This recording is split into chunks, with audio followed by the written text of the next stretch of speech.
Hello everyone, welcome back to the channel. 2026 में आप e-way bill बनाने जा रहे हैं तो ट्रांजैक्शन टाइप जैसे कि regular, bill to ship to, bill from dispatch from, combo 2 and 3 में क्या सेलेक्ट करना है, इसमें से बहुत सारे लोगों को कंफ्यूजन होती है, जिसको कि इस वीडियो में आज हम समझने वाले हैं। अब ईवे बिल पोर्टल पे जब आप आते हो तो यहाँ पे आप आउटवर्ड सेलेक्ट करते हो और इसके बाद आपको यहाँ पे सप्लाई सब टाइप में यहाँ पे सप्लाई सेलेक्ट करनी होती है और इसके बाद डॉक्यूमेंट की टाइप्स आपको टैक्स इनवाइस है, डिलीवरी चालान है।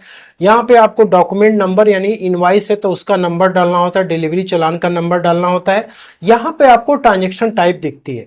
अब इस ट्रांजैक्शन टाइप में अक्सर आप ये कंफ्यूज होते हो कि रेगुलर लिया जाए, बिल टू शिप टू लिया जाए या बिल फ्रॉम डिस्पैच फ्रॉम या combo 2 and 3। Combo 2 and 3 bill to ship to और बिल फ्रॉम डिस्पैच फ्रॉम का दोनों का कॉम्बिनेशन होता है। ईवे बिल पोर्टल पे जो भी ट्रांजैक्शन टाइप आपने देखा, चाहे वो रेगुलर हो, बिल टू शिप टू हो या bill from dispatch from combo 2 and 3 हो, इसमें नंबर ऑफ पार्टीज कितनी होती हैं और कितने ईवे बिल जनरेट करना होता है, ये भी इंपॉर्टेंट है।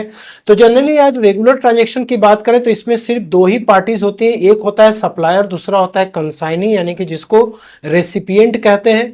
और bill to ship to transaction में तीन पार्टीज होती हैं, एक होता है सप्लायर, दूसरा होता है रेसिपिएंट और थर्ड होता है जिस पार्टी को गुड्स डिलीवर करना है।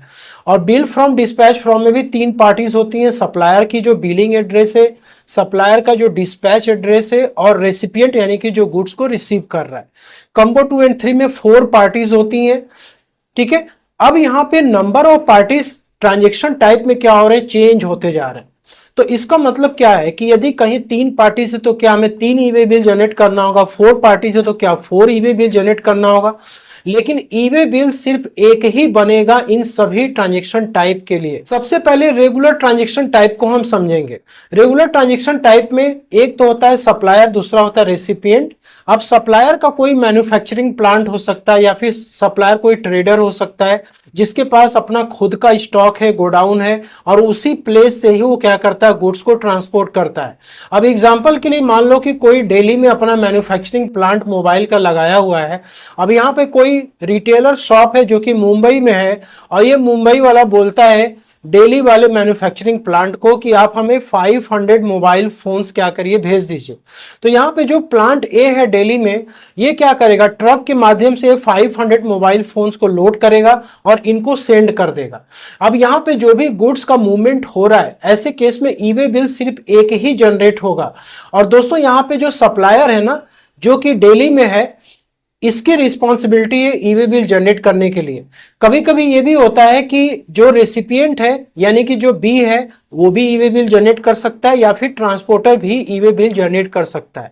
अब ईवे बिल पोर्टल पे आपने यहाँ पे रेगुलर सेलेक्ट कर दिया और बिल फ्रॉम डिस्पैच फ्रॉम में जो डेली वाला प्लांट है, ठीक है, जहां से कि मोबाइल फोन डिस्पैच हो रहा है, अब वो चाहे मैन्युफैक्चरिंग प्लांट आपकी हो या फिर आप सप्लायर हो, वहां पे आपकी शॉप है, वहां से आप डिलीवरी कर रहे हो, तो यहाँ बिल फ्रॉम डिस्पैच फ्रॉम में क्या होगा, ये आपकी एड्रेस आएगी।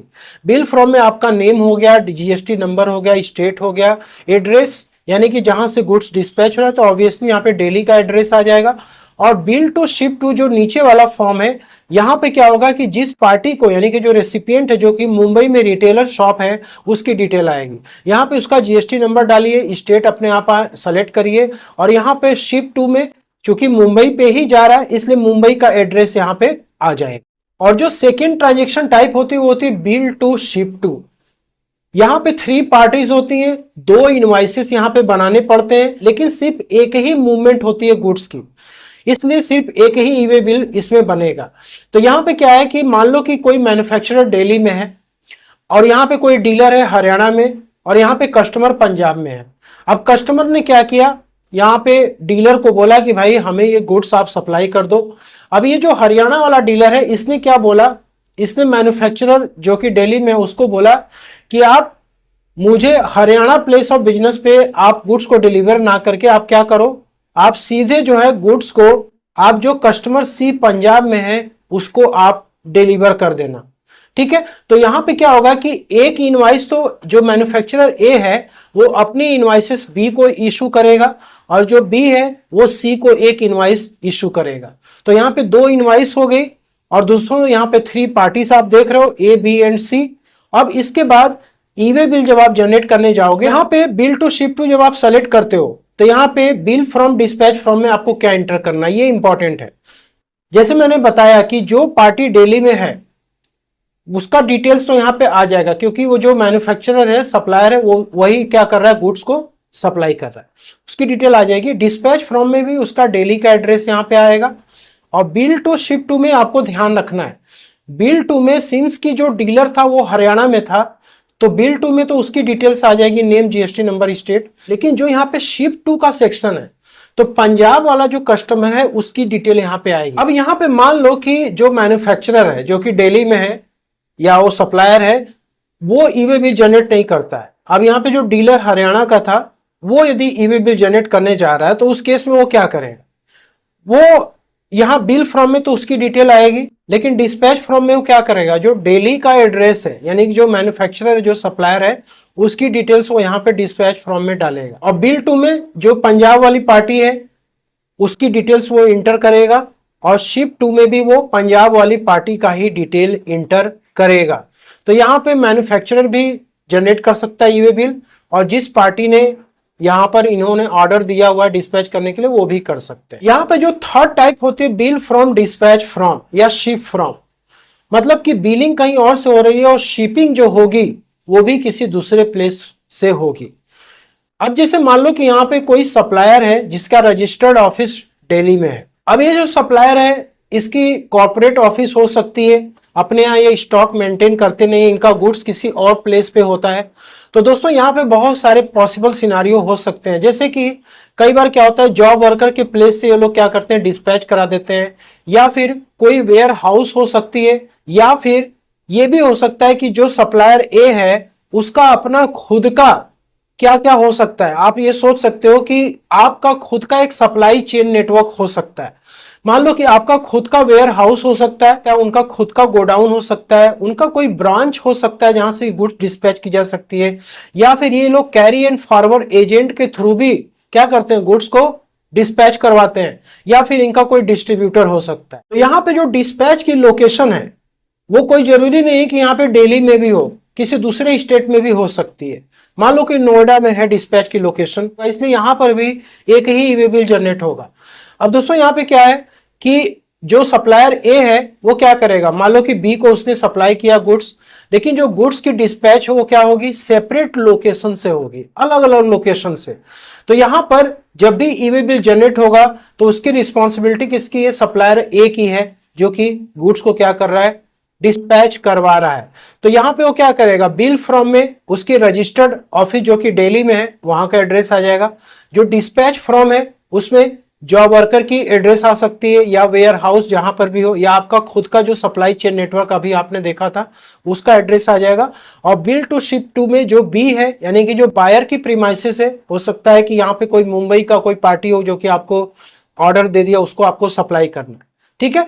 तो यहाँ पे बिल फ्रॉम डिस्पैच फ्रॉम में सिर्फ डिस्पैच की जो लोकेशन होती है वो चेंज हो जाती है। बहुत ही important, bill from dispatch from और बिल टू शिप टू का कॉम्बिनेशन, मतलब कि एक ही ट्रांजैक्शन में दोस्तों 4 पार्टीज इन्वॉल्व होती हैं, और ई वे बिल बनाते समय इसमें ही लोगों को बहुत ज्यादा कंफ्यूजन होती है।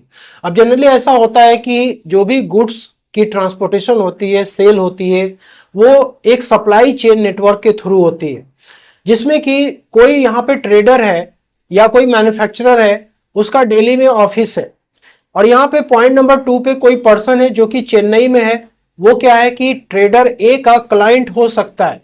अब इसने क्या किया, जो बी है जो कि चेन्नई में, इसने कुछ ऑर्डर दिया दिल्ली वाले पार्टी को कि भाई आप कुछ गुड्स क्या करो, सप्लाई कर दो। अब यहाँ पे जो ट्रेडर ए है ना, जिसका दिल्ली में ऑफिस है, इसका खुद का कोई गोडाउन नहीं, कोई वेयर हाउस नहीं, इसका भी कोई सप्लायर है जो कि नोएडा में है, ठीक है। आप यहाँ पे देख सकते हो इसका सप्लायर नोएडा में है।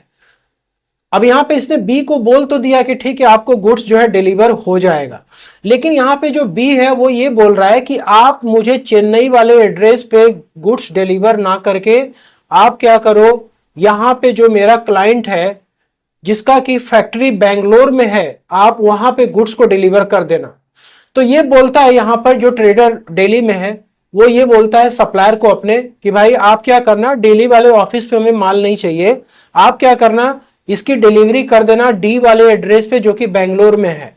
तो दोस्तों यहां पे क्या हो रहा है, bill from dispatch from bill to ship to सभी का कॉम्बिनेशन यहां पे आ रहा है। अब यहां पे देखिए 4 पार्टीज हैं। यहां पे जो ए है वो बी को इनवाइस रेस करेगा और बी जो है डी को इनवाइस रेस करेगा और जो यहाँ पे सी है वो ए को इनवाइस रेस करेगा। मतलब कि यहाँ पे 3 इनवाइसेस जनरेट होंगी, लेकिन सिर्फ एक ही ई वे बिल यहां पर भी बनेगा। अब यहाँ पे जो ए है वो भी ई वे बिल जनरेट कर सकता है, जो सी है वो भी ई वे बिल जनरेट कर सकता है। यदि ए ई वे बिल जनरेट करेगा तो वो बिल फ्रॉम में क्या करेगा, अपनी डिटेल्स डालेगा, यानी कि जो भी डेली का एड्रेस है वो इंटर करेगा। डिस्पैच फ्रॉम में वो सी का एड्रेस यानी कि जो नोएडा में सप्लायर है उसका डिटेल डालेगा। बिल टू में वो क्या करेगा, चेन्नई यानी कि जो पार्टी बी है उसका डिटेल वहां पे डालेगा।